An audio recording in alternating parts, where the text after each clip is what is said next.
Hello' everyone, welcome back to my another mini blog. নমস্কাৰ, সকলোকে স্বাগতম জনাইছোঁ। কি খবৰ আপোনালোকৰ? আশা কৰোঁ সকলো ভালেই আছে। আৰু ৰাতিপুৱা শুই উঠিলোঁ। উঠাৰ পিছতো সদায় বাঢ়ি বন্ধ কৰাখিনিয়ে কাম নহয় জানো। বিছনাপত্ৰখিনি পাৰিলোঁ, ঘৰ দুৱাৰ চাফা কৰিলোঁ, আহি ঘৰ সাৰিলোঁ। আৰু সদায় একেখিনিকে কাম আৰু একেখিনি কামকে চাই বেয়া নাপাব ৰাইজ। আৰু আহিলোঁ ছাগলী গঁৰালটো চাফা কৰিবলৈ। মানুহজন অহা পৰাটো মই চাফা কৰা নাছিলোঁ, আজি কৰি দিলোঁ অলপমান। তাৰপৰা দেউতাই মাতিলে, গ'লোঁ। নাৰিকল পুলি নতুনকৈ ৰোৱা হৈছিলে আৰু তাতে মানে বহুত হাবি জংঘল হৈছে আৰু বহুত বেছি পোক লাগিছে। সেইকাৰণে দেউতাই মোক নিমখ অলপ আনিবলৈ পঠিয়ালে পাকঘৰলৈ। পাকঘৰত গৈ দেখিছোঁ বা মানুহজনে একদম ভাত বনাইছে, শাক বনাইছে। মানুহজন আহিলে মোৰ বহুত ৰেহাই গাইছ, একদম মই বিন্দাছ আৰু। তাৰপৰা তেখেতক সুধিছোঁ, আপুনি কি বনাইছে দেখুৱাওক বুলি। এয়া জাতিলাও শাক, জাতিলাও চব্জি বনাইছে। তাৰপৰা নিমখ আনি দিলোঁহি দেউতাক।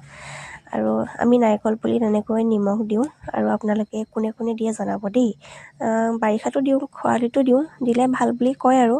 তাৰপৰা এখেতে চাহ অলপ দিলে, গা নোধোৱাৰ আগতে খাই ল'লোঁ। গুৱাহাটীৰ পৰা যে আনিছিলে খেজুৰ আৰু বিস্কুটৰ লগতে। তাৰপৰা গা পা ধুবলৈ গ'লোঁ। গা পা ধুই আহিয়ে ভাতকেইটা খালোঁ। এয়া মাছৰ চব্জি, মচন্দৰী পিটিকা, জাতিলাও শাক, কচু থু আৰু তিতা কেৰেলা।